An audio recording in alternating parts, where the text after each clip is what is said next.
Shalom, shalom, peace and blessings.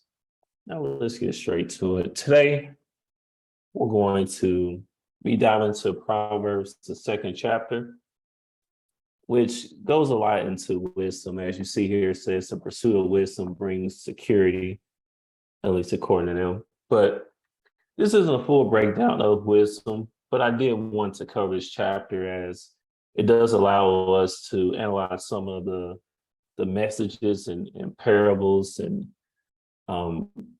things that the Most High is using the scriptures to portray to us. So let's go ahead and get started at verse 1. Let me zoom us up a little bit here. Let's get Proverbs chapter 2 and verse 1. God, it's the book of Proverbs, chapter 2 and verse 1. My son, if thou wilt receive my words and hide my commandments with thee. So the first step here, before we even get to hiding the commandments with thee, it says, my son, because first of all, this says my son, because the scriptures are written to the perspective of men. Okay. But it says, if thou wilt receive my words, if you will receive the words, you do have to receive the words first. All right. It says, and hide my commandments with thee. Why does it say hide my commandments with thee if we're supposed to be a light? Why would it, talk about hiding the commandments with thee then? Like, let's get Job chapter 22 and verse 21 down to verse 22. God, it's the book of Job, chapter 22 and verse 21. Acquaint now thyself with him and be at peace. Thereby good shall come unto thee. Mm-hmm.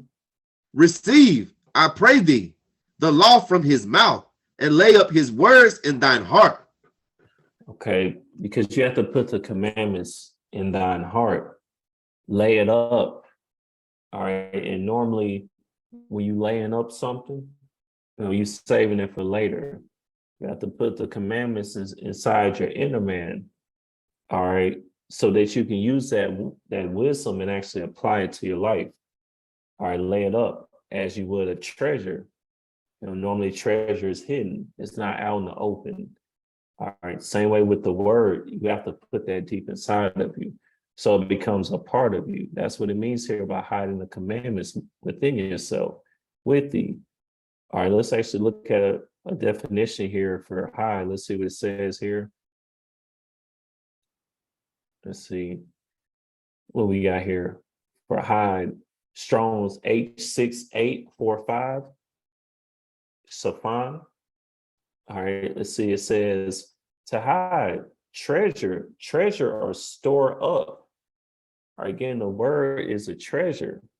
All right, and you put that treasure, you store that thing away, man. So there's nobody can do whatever they want to it. All right, and you treasure it in itself. To hide, treasure, to lie hidden, lurk, to store up. So that's what it means to hide thy commandments within me. Okay, within your inner man. Let's get,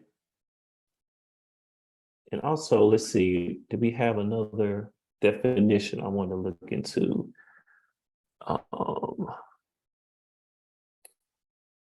No, that was pretty much it. Speaking of treasure though, and being in a hidden place, let's get Psalms chapter 91 and verse 1. It's the book of Psalms, chapter 91 and verse 1. He that dwelleth in the secret place of the Most High shall abide under the shadow of the Almighty. So that's dwelling in that secret place. You putting the word also in your secret place, in your inner man. Okay. Let's get the book of Psalms chapter 119 and verse 10 through 11. This is the book of Psalms, chapter 119 and verse 10. With my whole heart have I sought thee. Oh, let me not wander from thy commandments. The word have I hid in mine heart, that I might not sin against thee. That I might not sin against thee. The words have to be hidden in your heart. Here in the scriptures, your heart is your mind and really, your spirit. So that's where the word has to reside in. All right. So you're not spiritually letting the word go in one ear and out the other. Okay. It's actually going inside and building your spirit up. That's how you build your spirit. You put the words within yourself. Okay. So that's what it means there. Let's get verse 2 now. It's the book of Proverbs, chapter 2 and verse 2. So that thou incline thine ear unto wisdom and apply thine heart to understanding. Let's get both parts. So that thou incline thy ear into wisdom. So what does it mean to incline thine ear? You got to prop your ear up every time you got the scriptures. Is that what it's saying? What does it mean to incline thine ear? Okay, let's get the book of Job, chapter 34, and verse 2 and 3. The book of Job, chapter 34, and verse 2. Hear my words, O ye wise men, and give ear unto me, ye that have knowledge. For the ear trieth words, as the mouth tasteth meat. Okay, so the ear trieth words as the mouth tasted meat, because your ear is your spiritual mouth. Okay, just like when you chew food with your mouth, you seeing how it tastes. If it's something good to even allow to go into your belly or not. Because you may taste some, you might spit it out. Some may not be right about it, might not be cooked properly. All right. There's something not right with that food. But spiritually, you do the same thing to doctrine, to knowledge that you hear. When your ear hears it, is chewing it up, trying to see what it tastes like. If somebody say, hey, the Sabbath done away, will you hear, oh, snap, I'm spitting that back out. You see what I'm saying? So your ear is your spiritual mouth, and it goes into your belly. Your spiritual belly is your heart or your mind. Okay, so it gets deposited there to be laid up and stored into your inner man. All right, so that's what it means to incline thine ear. That's your spiritual mouth. Okay. Let's get Proverbs chapter 23 and verse 12. The book of Proverbs, chapter 23 and verse 12. Apply thine heart unto instruction, and thine ears to the words of knowledge. Yeah, so it's not just literally hearing, putting your ears to the words of knowledge. It's also digesting and making sure you're taking in the words of knowledge, and it's not anything. You can eat whatever you want to now. The dietary law done away with. Your spiritual ear or your spiritual mouth got to hear that through your ear. And, you got to be able to discern that that's nonsense. Okay. Oh, well, let me see. Is that in the scriptures or not? Where are the precepts for that? It ain't in there. I'm spitting that out. That's what you constantly have to do, spiritually. That's what it's telling us to do here. And it's a constant process. We're doing that within words that we hear from others and throughout our own research. Okay, because really when you're reading the words, you're saying it out loud in your inner man, whether you reading out loud or not. So you're hearing the word, even when you're reading to yourself. All right. So that's what that's going into. All right, let's get verse 3 now. The book of Proverbs, chapter 2 and verse 3. Yea, if thou criest, we didn't get this part, Salah. And apply thine heart to understanding. Notice it says apply. So you got to apply thine heart to understanding. All right. We've been talking about that a lot here lately, applying the word. Now let's get Psalms 119 again. Let's see what verses we want here. Let's start at verse 97 and kind of work our way down here. The book of Psalms, chapter 119 and verse 97. Oh, how I love thy law. It is my meditation all the day. But they tell us it's done away with. All right, keep going. Though through thy commandments haste made me wiser than mine enemies, for they are ever with me. Yeah, within our heart. Let's keep going. I have more understanding than all my teachers, for thy testimonies are my meditation. Wow, deep. Let's keep going. Verse 100, I understand more than the ancients, because I keep thy precepts. Because I keep thy precepts. That's why we have so many verses always pulled up, and we have to go into different accounts because we have to have the precepts. All right, matter of fact, let's just go and get to that. Let's get verse 104. Verse 104, through thy precepts I get understanding. Therefore I hate every false way. Y'all remember the first time y'all ever read this? It's like, dang, through our precepts, that's how I get understanding. That's, man, something else. But through our precepts, this is how we get understanding. Okay. You can't pull one verse, John 3:16, and think you figured out the entire Bible. Where are your precepts? Meaning, where are your other accounts in the scriptures that line up with whatever you believe in? Even if you think something appears to be a certain way, it may not be what you think it is. Okay. And the scriptures are like that. Okay. It's hard to understand without precepts. Matter of fact, you can't understand without precepts. It tells you this right here in this account. That's why I hate every false way. If you ain't got no precepts, I hate that. And you in a false way. So you get up out of my way. You ain't got no precepts. I hate. And that's why we get them. It's quite simple. And you have to apply the precepts. So it says apply thine heart to understanding. So that means you have to apply the precepts, or you don't have understanding if you're not actually applying. And by applying, it's not just referring to, say the dietary law and keeping the Sabbath.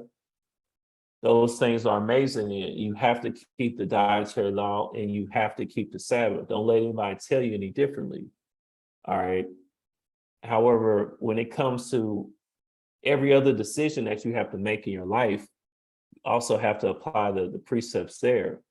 Because a lot of times what we do is we have the precepts and we believe we have the understanding, but as soon as something happened in life, now precepts are no longer a foundation. Now we just kind of freestyling this thing. When the woman come, and for the men, when a woman gets involved, we forgetting the precepts. When something, when somebody try you or something, you forgetting the precepts. You have a hard day at work or something, you forgetting the precepts. So we have to make sure that we're applying the precepts, at all times to the best of our ability. All right, that's how we get understanding. By applying our heart to understanding. I mean, applying our heart to the precepts, meaning in your inner man, hiding the commandments within yourself. Let's get verse 3. It's the book of Proverbs, chapter 2, and verse 3. Yea, if thou criest after knowledge, and liftest up thy voice for understanding. Come on. So if thou criest after knowledge, and lifted up thy voice for understanding, let's see what criest. Thou criest. Let's see what that definition gives us here. So it's H7121, kara. It says to call out, recite, read, cry out, proclaim, to call, cry, utter a loud sound. So does that mean that you literally have to read the scriptures to the top of your lungs? No, not necessarily, but when it comes to the word, you essentially crying out to the Most High. All right, for knowledge. You raising your voice, you actually letting him know this is what you after. You after knowledge. You lifting up your voice for understanding. Are you making it be known out loud? Okay, you demanding this thing, man. Declaring, rather, not demand, declaring. Okay, let's get Proverbs chapter 7 in verse 1 through 4. God is the book of Proverbs, chapter 7, and verse 1. My son, keep my words and lay up my commandments with thee. Keep my commandments and live, and my law is the apple of thine eye. The law is the apple of thine eye. So is the Most High's people. Keep thy commandments. Keep on. Bind them up, Salakia, bind them upon thy fingers, write them upon the table of thine heart. See, we seeing that again. We have to put the commandments in a table within thine heart. Okay, the stronger your inner man is, the stronger your spirit is, the least amount of times that you're gonna go off. Because when things happen, you're not gonna have time all the time to pull out your sword. You don't have time, man, brother, pass it in my backpack real quick so I can get my sword out. Or let me pass my phone so I can get the Bible app out. It got to already be in you if you know the precepts. That's why, the more we go over it, the more we're able to put these precepts and get the understanding to apply it in our lives. All right, in your inward parts. But crying out after knowledge, making it be known to the Most High. And you do that through your effort, all right, through praying directly for knowledge and fasting for knowledge. Like our brothers and sisters legit asking the Most High directly for knowledge, for wisdom, for understanding, and not based on things that you want, or you just straight out asking the Most High for knowledge, wisdom, and discernment like Solomon did. Lord, can you bestow your knowledge, wisdom, and discernment upon me? All right, not based on the things I want, let me pray for this material object or even for a woman and things in the nature of the flesh. Are you praying on a spiritual level? That's crying after knowledge and lifting up that voice for understanding, making it be known. Okay, let's get verse 4. It's the book of Proverbs, chapter 2 and verse 4. If thou seekest her as silver and searching for her as for hid treasures. So it says, if thou seekest her as silver. Now, the topic here is wisdom. Why do we have wisdom labeled as her as silver and searching for her as for hid treasures? Okay, why is that? Let's get the Wisdom of Solomon, chapter 8, and let's get verse 1 and 2. The book of Wisdom of Solomon, chapter 8 and verse 1. Wisdom reacheth from one end to another mightily, and sweetly doeth she order all things. I loved her and sought her out. From my mouth I desired to make her my spouse, and I was a lover of her beauty. Okay, so is wisdom literally a woman that you can go up to? It's a so-called black woman, that you can just go up to and you're praying for her, and she's beautiful, and she's been around. It's the same actual physical woman in the flesh that King Solomon was after. No, this is spiritual. Okay, now we know that the word wisdom is literally a feminine word in the Hebrew, but outside of that in a language aspect, just ignore that if that makes sense. But wisdom is likened as a woman because the Most High is trying to convey a message to us, because he know how much the so-called black man love the woman, man. And that's based on how you're supposed to treat wisdom. You're supposed to treasure wisdom and love wisdom dearly. You're supposed to spiritually wine and dine wisdom, take her out, spend time with her, protect her, treasure her. This is all spiritual. All right. So when it comes to these precepts, to this word, to the wisdom that you receive from the Most High that He bestows upon you, you're supposed to treasure it like you would a beloved woman of yours. Understand, like you would your wife. And this has to be your spouse. You got to love and seek her from your youth and make her your spouse, man, and be a lover of her beauty. And you have to be content with that. Even if you don't have a woman in the flesh, this is your woman. This is your first woman, no matter what. This is your spouse. Okay. So if you don't have a woman or you desire one, you know you have wisdom, and you have to be cool with that.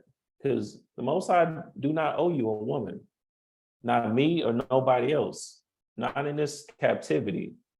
Okay. In the kingdom, it's a different story, but this is not our rest. So you can't expect the kingdom benefits right now, today in the flesh. Spiritually, you should be content with this. You could say, hey, it's easy for you to say that. No, because there's other things that you're gonna want, even if you have a righteous woman. You can always long for anything, but wisdom, you're supposed to be set with that.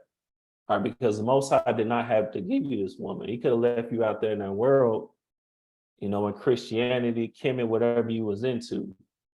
You may, whoever listens, this may still be into that. But what for the brothers that's not, he could have left you out there raggedy, but he gave you wisdom. You got to be good with that woman, man. All right. So that's why wisdom is likened into a woman. It's how you con. You didn't grab that last verse in Proverbs chapter 7. I don't know if you want to go back to it or not. Proverbs 7. Yeah. Oh, that's perfect for right now. Let's grab it. It's the book of Proverbs chapter 7 and verse 4. And it reads, say unto wisdom, thou art my sister, and call understanding thy kinswoman. You see, it's likened to your sister as well, because you love your sister and you will take care of her, you protect her. Understanding thy kinswoman, because she kin to you, she near to you. All right. So I appreciate that, brother. This is an analogy that the Most High is making. And what the so-called black man and woman now known for? They known for metaphors and similes. Okay, and why you think that's what all our people do? And this is what they're doing here in the scriptures. So if you still think the so-called white man wrote this, then you just not paying attention. Okay. But that's why wisdom is likened into a woman. It says, seeketh her as silver. Because when you left that $20 in your pocket, you're gonna try to find that thing, man. You're gonna search it for her as hid treasures. You got some money. If somebody told you that you had $100,000 a mile up the street, you'll go find that thing. You'll be searching for it. That's how you gotta seek out wisdom. Now, I'm not saying that you're not gonna have a life you literally read the scriptures 24/7, but that's just the pursuit. It has to be a constant pursuit, and you have to do the best that you can do, to seek her on the most consistent basis that you can. It should be daily. If you're not there yet, continue to build yourself up. Then once you get to daily, if you're doing 30 minutes a day, see if you can go to 45. Then you go to an hour, however much time you can allocate. And just try to make it a focused time as well. So you're not playing on your phone and doing all that stuff as you're seeking wisdom. All right, because if you were seeking out silver and hid treasures, you probably wouldn't be looking at your phone. You probably be giving it all you got, trying to find that silver. And do the same thing with wisdom, at least to the best of your ability. And that's what it's all about. It's all about building up. Okay. I'm not here to try to sound and be over righteous. It's just all about building up our discipline and getting better and being intentional about that. All right. Let's get to verse 5 now. It's the book of Proverbs, chapter 2 and verse 5. Then shalt thou understand the fear of the Lord and find the knowledge of the Most High. So that's how you understand the fear of the Lord and find the knowledge of the Most High is through wisdom. Okay. Everything is discovered through wisdom. I had some more scriptures here, actually. Let's get on the wisdom of Solomon chapter 6. And it's so much on wisdom. that like you could just do a whole nother separate breakdown on wisdom, but we just gonna stick to most of what's portrayed here in Proverbs chapter 2. So let's get Wisdom of Solomon chapter 6 and verse 12. God, the book of Wisdom of Solomon, chapter 6 and verse 12. Wisdom is glorious and never fadeth away. Yea, she is easily seen of them that love her, and found of such as seek her. You see, this is different from the so-called black woman that play hard to get. She is easily seen of them that love her, and found of such as seek her. The Most High will give you the wisdom if you make the effort. Easily. It's easy to pull up your scriptures, man. It's easy, and I would say on a Bible app, that's just if you got to do that. But really, what I found is that when you make the effort to open up that book of the law, man, it amplifies it even more. And it's an easy thing to do as far as making that effort. The Most High bless you with that wisdom. You just got to be consistent and constant in your pursuit of her. Let's keep going. Verse 13. She preventeth them that desire her, and maketh herself first known unto them. Make herself known. So you ain't gonna have to go out your way. The so-called black woman, she ain't gonna make herself known to you. That's why you got to worry about this woman first. Let's keep going. Verse 14. Whoso seeketh her early shall have no great travail, for he shall find her sitting at his doors. Wow, you can't get I keep making these jokes about the so-called black woman. I'm just playing. But we know sometimes that is true. But for he shall find her sitting at his doors. She waiting on you, man. Let's get verse 15.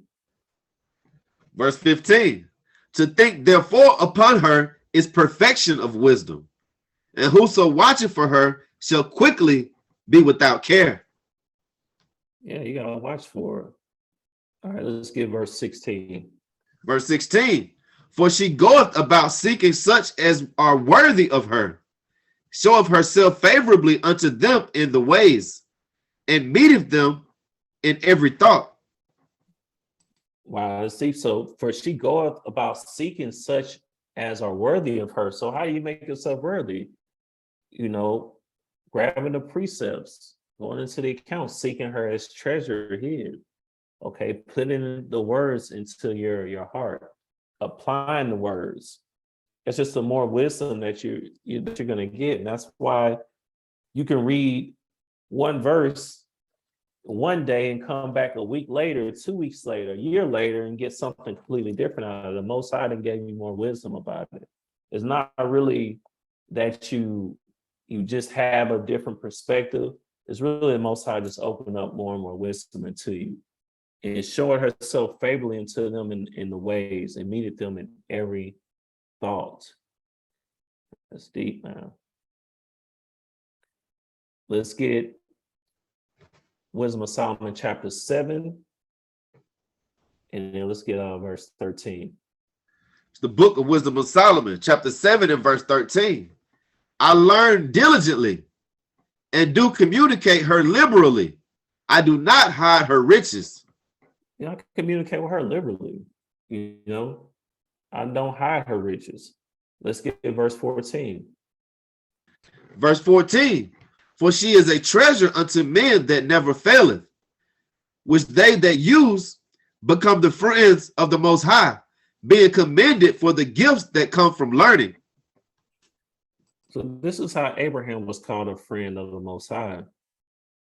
This is how you get closer to the Most High. And if you want to become a friend, you have to have wisdom, being commended for the gifts that come from learning. All right, so you have to learn the Most High ways and truly seek it with a genuine heart. Because if you come to the Most High without a genuine heart, He'll give you wisdom of the left-hand path, which we're going to talk about a little bit later on. So you have to come genuinely wanting to seek the Lord and seek His wisdom. Again, not based on the things that you think you want. All right, because the Most High may not have the things that you want, He may not have them for you. Okay, you got to be able to accept that and deal with reality. All right, again, this is your woman. So don't fret too much about the woman in the flesh, man. This should be your woman here. And I'm not saying, again, not trying to be over righteous here. All I'm saying is to be content and don't let that get you out of right now to where you can't keep the word because you always running behind a woman or trying to so-called prove her. All right, let's get verse 6 now. We have verse 6. All right. Now we have verse 5. Verse 5, yeah, verse 5 last, verse 6 now. All right. It's the book of Proverbs, chapter 2, and verse 6. For the Lord giveth wisdom. Out of his mouth cometh knowledge and understanding. Now let's talk about the fear of the Lord real quick, and then we're going to go back to 6. Then shalt thou understand the fear of the Lord and find the knowledge of the Most High. Okay, how do we do that? Let's get classic here. Let's get Sirach, chapter 19, and verse 18. It's the book of Sirach, chapter 19, and verse 18. The fear of the Lord is the first step to be accepted of him, and wisdom obtaineth his love. So you have to fear the Lord. That's the first step to be accepted of him. Our people be in church talking about they love the Lord, they fear the Lord, but they haven't even taken the first step to be accepted of him. And the Lord loved me. If you don't have his wisdom, no, he do not. The Lord does not love everybody. Okay, he don't. And that's not my words, it's his words. Okay, he hates people. He hates sinners, the sinner and the sin alike. Okay, if you don't have his wisdom, he's not dealing with you. So that's another reason why we have to be diligent about seeking his wisdom. Okay, they don't stop at finding out you an Israelite and you have to keep the laws. That's not even the first step, honestly, because unless you actually applying that, it doesn't mean anything. Words, anybody can say words. Okay, I'm 7'2", 385 pounds. None of that is true, but I just said it. Words mean nothing. Let's get verse 19. Verse 19. The knowledge of the commandments of the Lord is the doctrine of life. And they that do things that please him shall receive the fruit of the tree of immortality. Yeah, wisdom brings immortality. That's the knowledge of the commandments of the Lord. That's the doctrine of life. Okay. Like Ecclesiastes chapter 12. Okay, the whole duty of man. And let's get verse 20. Verse 20. The fear of the Lord is all wisdom, and in all wisdom is the performance of the law, and the knowledge of his omnipotency. Like, so if you don't have the performance of the law, how can you say you love the Lord and the Lord loves you? Because that is wisdom. That's the performance of the law. The fear of the Lord is all wisdom, which would mean that is the performance of the law, meaning that's how you obtain his love and he loves you. And that's the first step that you have to do to be accepted of him. So if you have not taken these steps, if you don't truly fear the Lord, which means keeping his statute, laws, and commandments, then you don't have wisdom and you don't have his love and he don't love you. Okay. And that's not my words.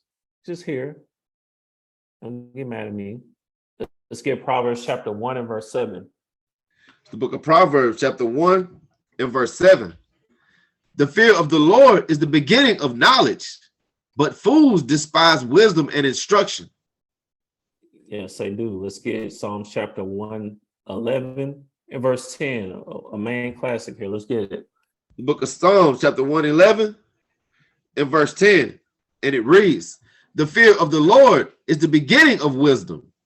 A good understanding have all they that do his commandments. His praise endureth forever. The fear of the Lord is the beginning of wisdom. That's the first step. If you don't fear the Lord, it's over with. And this is not an emotional thing here. Because anybody can say, I fear the Lord, but if you don't keep his commandments to at least try to begin to show him that you don't actually fear him at all. How you gonna fear the Most High? You don't listen to what he says. That don't sound like fear to me. If somebody, try to stick you up with a gun, they say, run me your pockets.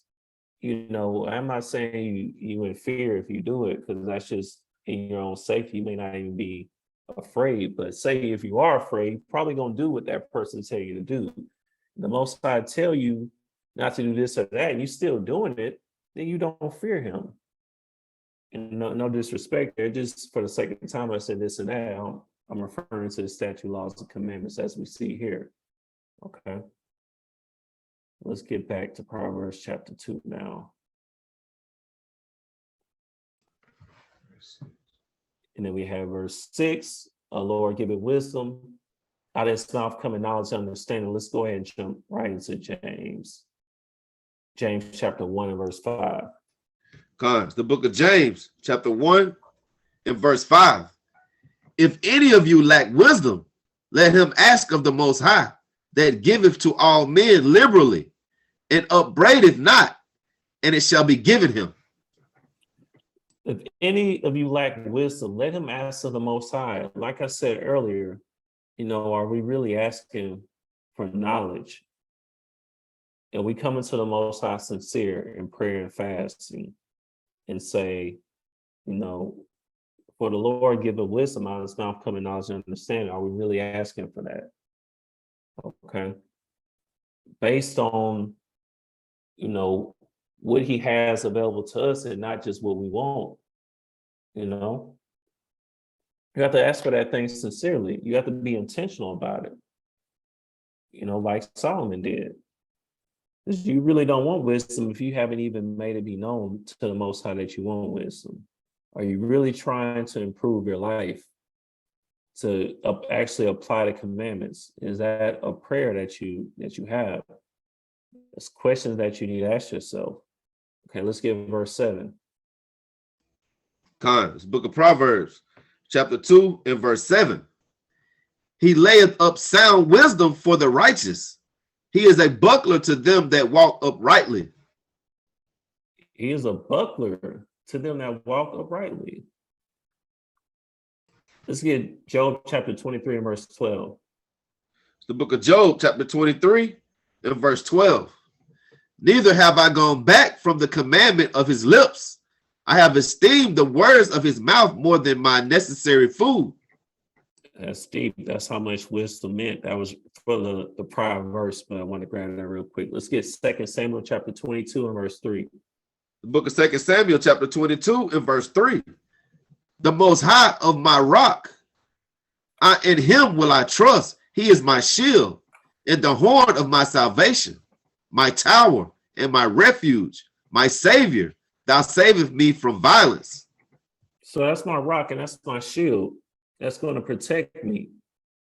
All right, as famines, come into this world and things of that nature, man, you can't be one of these brothers that's trying to buy 1,000 different guns and trying to store up 10 years of food. You must not really believe that the Most High is going to protect you then, that he's going to be your buckler to them that walk uprightly, that he's going to be your shield. And I'm not saying anything wrong with being prepared. I'm dang sure not saying nothing wrong with guns, because depending on your state and things of that nature, you should, have protection. Not saying that at all. But I'm saying that shouldn't be where your faith is. It should be in the Most High being your rock, being your shield and your buckler. Okay, him being your armor. Let's get Ephesians chapter 6 and verse 13. It's the book of Ephesians, chapter 6 and verse 13. Wherefore take unto you the whole armor of the Most High, that ye may be able to withstand in the evil day, and having done all to stand. Yeah, in the evil day, when things get even worse, the Most High is going to be your armor. Because right now, Most High is for the most part hiding his face from what he's done to the prophets and other great men of the Lord in the past. But when things get even more real, and now we have real consequences to face, and we have to sacrifice things. The Most High going to show his face was even more, and it's going to be even more and more miracles, happening where the Most High is really standing, for his people.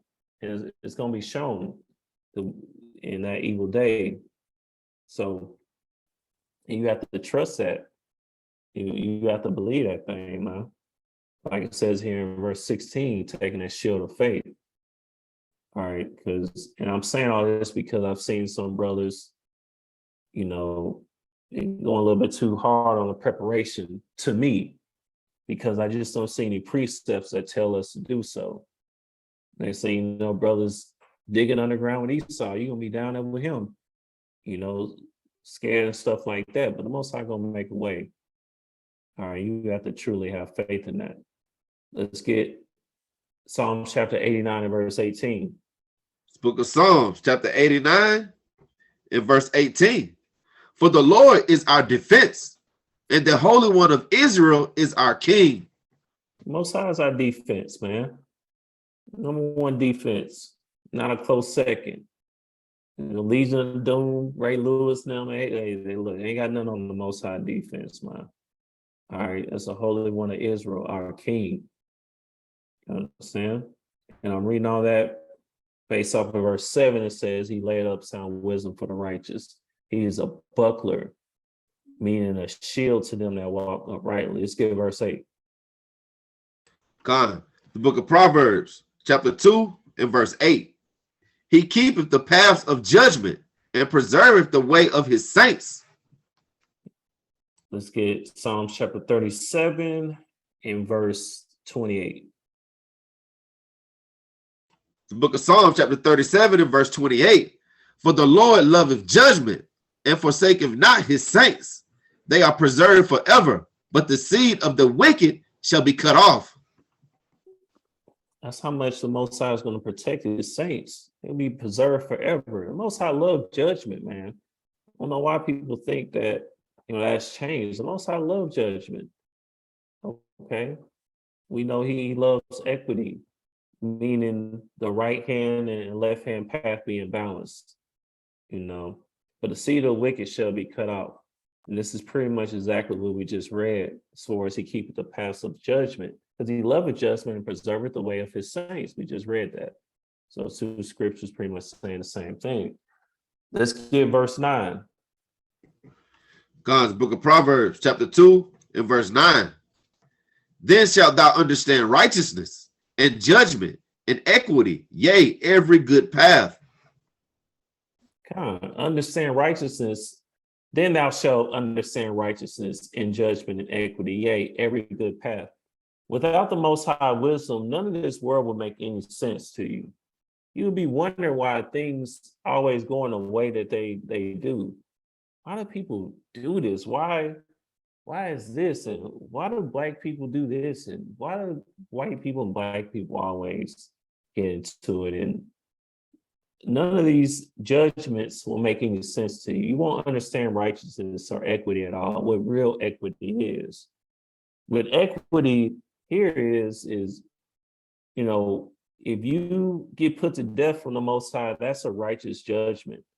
If you get, sentenced to eternal life because of your acts, that's righteous. But either way, you got just due based on your own actions. All right, that's what, that ain't what the world calls quote unquote equality, but that's what the scriptures call equality. Okay, you get what's coming to you based on what you read. Okay, let's get Isaiah chapter 26 and verse 7. God's the book of Isaiah, chapter 26 and verse 7. The way of the just is uprightness, though most upright does weigh the path of the just. Okay, let's get verse 8. Verse 8. Yea, in the way of thy judgments, O Yahweh, we have waited for thee. The desire of our soul is to thy name, and to the remembrance of thee. Okay, so it's going into the way of the justice, uprightness. Okay, most upright, thou weigh the path of the just. Okay, that's the equal path there. Okay, with equal weight there, the path of the just, rather. Okay, let's get verse 10. It's the book of Proverbs, chapter 2, and verse 10. When wisdom entereth into thine heart, and knowledge is pleasant unto thy soul. You get verse 11 too. Discretion shall preserve thee, understanding shall keep thee. So that's what keeps the understanding, discretion. You know, discretion, discernment is important, because if you have knowledge, but you don't know how to apply your knowledge or when to apply it, you don't have the discretion, you don't have the discernment, you know, what does it profit you? So you have to have the discernment as well. All right, let's get Isaiah chapter 33 and verse 6. It's the book of Isaiah, chapter 33 and verse 6. And wisdom and knowledge shall be the stability of thy times, and strength of salvation.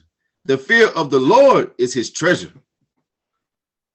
And wisdom and knowledge shall be the stability of thy times. That's your stability, not the woman in the flesh, not anything else in the flesh.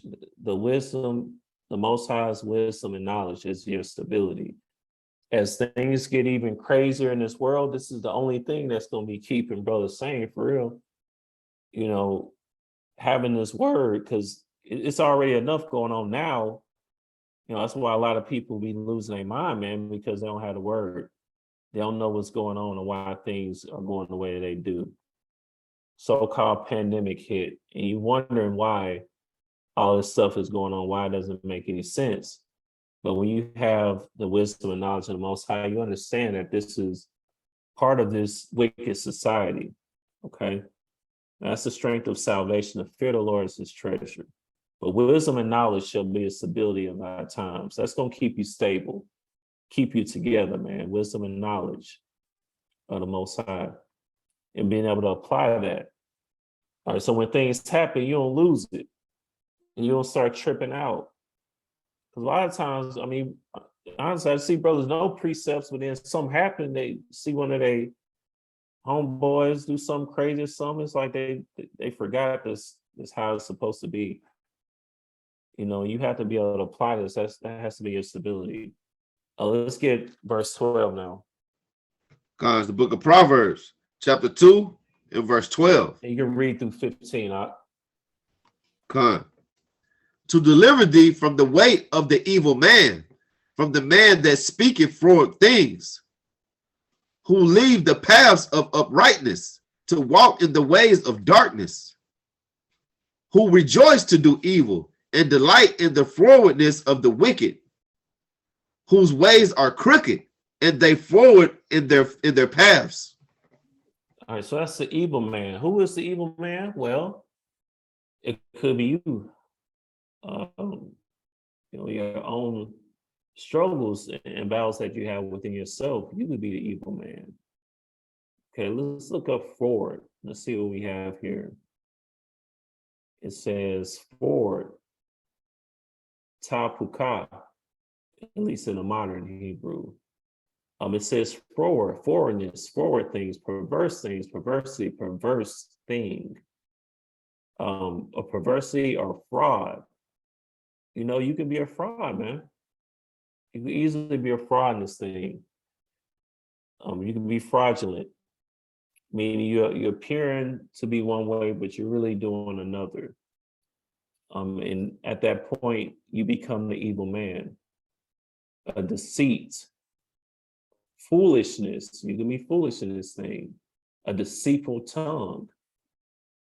Okay, so as you read about the evil man, yeah, this could be referring to a wicked man, of course. But wisdom will deliver you even from yourself, to deliver thee from the way of the evil man. This is spiritual, not just physical, as well. From the man that speaketh forward things, to leave the paths of uprightness, to walk in the ways of darkness, rejoice to do evil. Okay. The ways are crooked, but wisdom will deliver you from all of this. Okay. Now let's get verse 16. Book of Proverbs, chapter 2 and verse 16. To deliver thee from the strange woman, even from the stranger which flattereth with her words. Wow, so wisdom will deliver you from the strange woman, even from the stranger which flattereth with her words. Who is the strange woman? All right. Let's get 1 Kings chapter 11 and verse 1. The book of 1 Kings, chapter 11 and verse 1. But King Solomon loved many strange women, together with the daughters of Pharaoh, women of the Moabites, Ammonites, Edomites, Zidonians, and the Hittites. Okay, so we saw the same terminology used here, the strange women. It was referring to the women of other nations, but is that what Proverbs chapter 2 and verse 16 is portraying? That wisdom would deliver you from the women of other nations. Is that what this is referring to? Let's get Ecclesiastes chapter 7 and verse 26. The book of Ecclesiastes, chapter 7 and verse 26. And I find more bitter than death the woman whose heart is snares and nets, and her hands is bands. Whoso pleaseth the Most High shall escape from her, but the sinner shall be taken by her. So remember, it said that wisdom will deliver you from a strange woman, similar to what this verse says here, essentially. But again, is this referring to just a wicked woman of your own nation or the other nations? A woman, I mean, I find more bitter than death the woman whose heart is snares and nets, her hands is bands. Whoso pleases the Most High shall escape from her, but the sinner shall be taken by her. What strange woman is this referring to? It is referring to a woman of the nations, or is it just a wicked woman? Let's get the book of James chapter 3 and verse 13. Book of James chapter 3 and verse 13. And it reads, who is a wise man and endued with knowledge among you? Let him show out of a good conversation his works with meekness of wisdom. Let's keep going down to verse 16. Verse 14. But if ye have bitter envying and strife in your hands, glory not, and lie not against the truth. This wisdom descendeth not from above, but is earthly, sensual, devilish. For where envying and strife is, there is confusion and evil work. Okay. And every evil work. So that's what this woman, this strange woman is. It's the wisdom of the other nations. It's not just referring to women of the other nations, because our women are strange women. If they into Kemet, if they into Christianity, they're a strange woman. Okay, it's all spiritual. And I've had conversations with brothers about this before. And, you know, when we talk about it, it may come off as I'm saying that, you know, it's all good to be with a woman of another nation. I'm definitely not. All my point has ever been there is that if you have a woman in the flesh that is an Israelite, but she doesn't know who she is, and she embraces the left-hand path or the strange woman, then she is a strange woman. There's no difference between her and a woman of another nation. There's literally no difference spiritually. It's the same thing. You're a Babylonian woman, whether you're an Israelite in the flesh or you're a woman of another nation, you're Babylonian. All right, you must line the physical with the spiritual to truly, you know, to be a woman of wisdom. Okay. But anyway, what the strange woman is the doctrines of the left-hand path. All right, let's get Revelation chapter 17. And let's start with verse 1. It's the book of Revelation, chapter 17 and verse 1. And there came one of the seven angels, which had the seven veils, and talked with me, saying unto me, come hither, I will show unto thee the judgments of the great whore that sitteth upon many waters. So the great whore. Wow, we see in the Bible the great whore. Who is the great whore? Let's get verse 5. Verse 5. And upon her forehead was a name written, Mystery, Babylon the Great, the mother of harlots and abominations of the earth. Okay, so Babylon is that great whore, but it's not just the land in itself, because really Babylon is this entire planet Earth that's embraced that doctrine. So it's not just America. America just happened to be the headquarters of Babylon, but that poison, that great whore, that harlot, she has spread her filth all over planet Earth. Okay, so you don't move out of America now, all of a sudden you're not in Babylon. You're still in Babylon. Okay, the left-hand path, that energy is protruding all through planet Earth right now. Okay, no matter where you go. Sometimes in certain aspects, it get even worse than being in America. But that's that strange woman.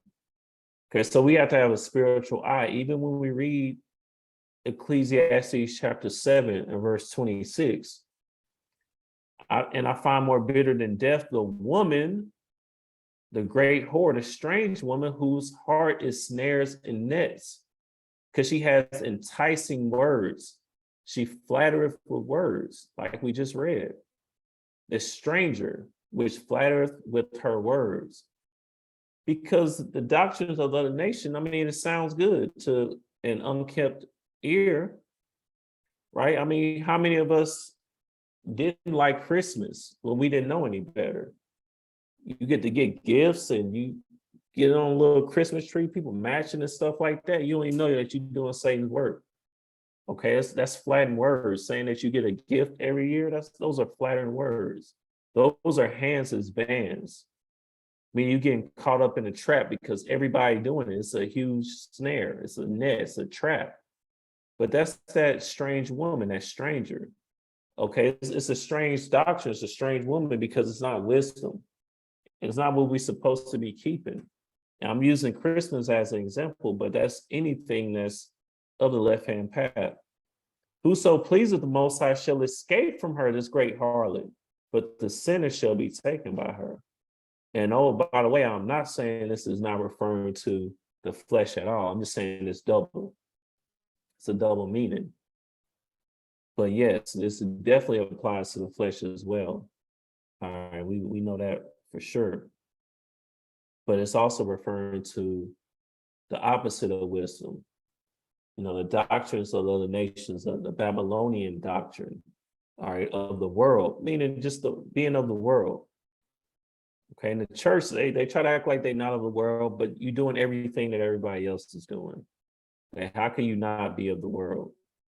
Y'all literally all do the same thing. Okay, but that's how you get delivered from that strange woman. Even a stranger will flatter with her words. Okay, let's get verse 17. God, this book of Proverbs, chapter 2 and verse 17. Which forsaketh the guide of her youth and forgetteth the covenant of her power. Yeah, she forsaken the God of her youth. So this is not just referring to a woman of another nation. It says, you know, a woman of the women of other nations, they never had the covenant to begin with. Okay. So we see strange woman, it's not always referring to in the flesh. All right, now women are strange. Strange all out those as well. And we can't ignore that. You know, and you automatically demonize someone that's with a woman from another nation, and I get that, but you know, it doesn't help if you with a woman of your own nation. She's wicked as well. Let's just be real about that. Let's get verse 18. Verse 18. For her house inclineth unto death, and her paths unto the dead. Because that other woman, that harlot, that great whore, that strange woman, she brings you into death. Okay, she brings you into chaos. You know, and to bring it back to the flesh, I mean, this is why it's likened. We talked about why wisdom is likened to a woman. But why a strange woman is likened into, a great whore. I mean, you have to think about it. A strange woman in the flesh, she brings chaos. She takes you out of wisdom. She makes a man focus on her and not the scriptures. 10 times out of 10, ultimate cause of sin, which is the whole point. That's why she's a great whore. She puts her poison into many men, whoever. All right, she has no discretion, no tact, She's enticing too. And you don't even know by the time you realize that you with one, it's already probably too late. You already probably been going off for months and not years.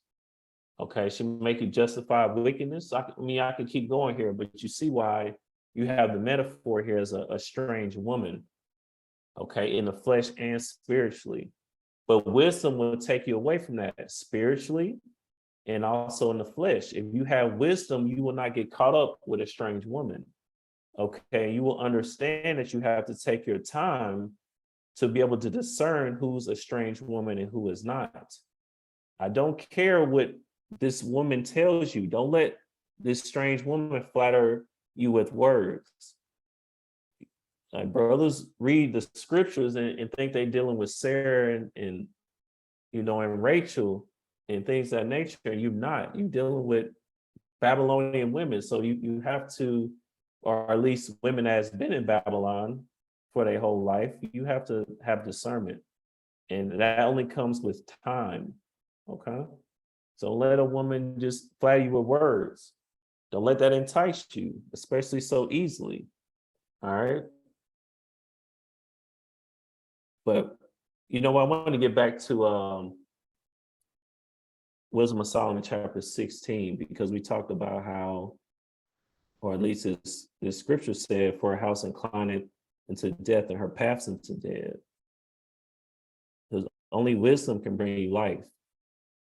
Okay. Let's get Wisdom of Solomon chapter 6 and verse 17. And let's go down through 20. Because the book of Wisdom of Solomon, chapter 6 and verse 17. For the very true beginning of her is the desire of discipline, and the care of discipline is love. You have to have discipline. You have to desire discipline. Are you asking the Most High for discipline? Have you really went out your way to do so? Maybe it's not that you need a woman. Maybe you just need more discipline. You understand? Because, even with a woman, if you don't have discipline, you still going to be doing everything that you were doing, even with that woman. I can speak for myself. I know that's exactly what I used to do. Okay, it's discipline that a lot of time brothers really need. Let's keep going. Verse 18, and love is the keeping of her laws, and the giving heed unto her laws, and the assurance of incorruption. And wisdom is assurance of incorruption. Okay, if we don't want to taste of the lake of fire, this is the only way to get that assurance that you won't be there, or that you will obtain that incorruptible body. Let's get verse 19. Verse 19, and incorruption maketh us near unto the Most High. Yeah, that's how you become a friend of the Most High, through wisdom. Let's keep going. Therefore, the desire of wisdom bringeth to a kingdom, which is immortal life, the kingdom. So that's the opposite of death. That strange woman brings you into death, because she's gonna have you going off. Now you forgot all the precepts. You forgot you read Sirach chapter 25 in chapter 26, 25 and 26. You forgot about those chapters. That strange woman came into your life. She flattered with her words. And the next thing you know, you're forgetting your covenant. Are you forsaking the God of her youth? Okay, let's get verse 19. It's the book of Proverbs, chapter 2, and verse 19. None that go unto her return again, neither take they hold of the paths of life. Exactly. So, it's already too late. Neither take hold of the paths of life. Look, we got something else here. Let's get Sirach chapter 26 and verse 23. It's the book of Sirach, chapter 26 and verse 23. A wicked woman is given as a portion to a wicked man, but a godly woman is given to him that feareth the Lord. All right, so this is spiritual as well. Wicked woman, or that great whore, the doctrine of the left-hand path, which the strange woman has embraced, whether that be a woman of another nation or not, is given as a portion to a wicked man that does not love wisdom. But a godly woman is given, or wisdom is given to him that feared the Lord. We read that was the first step. So wisdom is also that godly woman. Again, I'm not saying this doesn't apply to the flesh, because it does, but we have to view these scriptures with a spiritual eye as well. Because now when you read this in a spiritual sense, it always holds true. Sometimes this may not hold true. Sometimes you could be, you may not even be wicked and be given a wicked woman, especially not now. But it could be a reason why too. It varies. But when you look at it spiritually, it always holds true. So we have to have that spiritual eye, even when we're reading about the woman. Okay, let's get we winding down here. Let's get Proverbs chapter 23, verse 27. Book of Proverbs, chapter 23 and verse 27. For a whore is a deep ditch, and a strange woman is a narrow pit. Golly. Whore is a deep ditch, man. And a strange woman is a narrow pit, man. And she's gonna get you caught up, 10 times out of 10. And the only way that you'll be able to discern who is a strange woman and not is by taking time and building your discernment and having discipline. You understand? Not focusing on the woman in the flesh, but also, focusing on who your real spouse is, which is wisdom. Is that easy? Obviously not. It's not easy at all, but it can be done. It can be done. You just got to take your time. Once you change your focus, you would be surprised at the things that you can accomplish, even within the flesh. All right.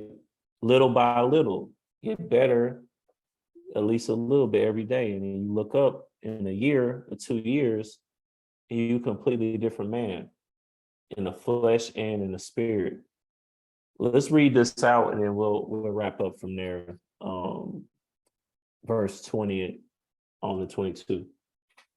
Cons, book of Proverbs, chapter 2 and verse 20. That thou mayest walk in the way of good men and keep the paths of the righteous.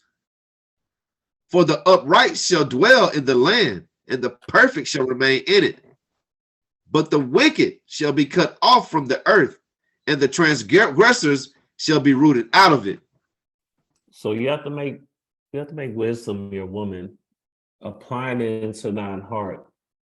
That has to be your sole focus.